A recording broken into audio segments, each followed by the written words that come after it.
वजीर बरखी जगदीश रेड्डी ने कहा कि मुल्क की दौलत को कॉरपोरेट ताकतों से जोड़कर मरकज में बरसर इख्तिदार बीजेपी मुल्क के अवाम से धोखा कर रही है। रियासती वजीर जगदीश रेड्डी ने जिला नलगुंडा के नामपल्ली मंडल में वाक़े मल्लापुरा जोपल्ली देहात में जदीद तामीर करदा ग्राम पंचायत बिल्डिंग स्कूल के एडिशनल कमरों और गांव के कुदरती जंगल का इफ्तिताह अंजाम दिया।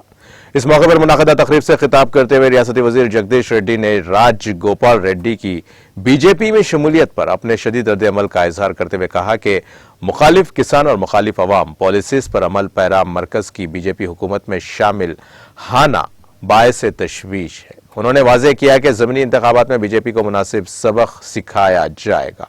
उन्होंने इस यकीन का इजहार किया कि मुन्नगोड़ो ज़मीनी इंतखाबात में टीआरएस पार्टी की भारी अक्सरियत से कामयाबी हासिल करेगी। रियासती वजीर ने कहा कि मंगोड़ो हल्के के किसी भी गांव में जो लोग और कारकुन गए हैं वो रजाकाराना तौर पर आकर टीआरएस में शामिल हो रहे हैं। इस मौके पर रुकन कानून साज कौंसिल टी रविंदर राव, साबिक रुकन असेंबली के प्रभाकर रेड्डी, टीआरएस कायद विद्यासागर और दीगर मौजूद थे।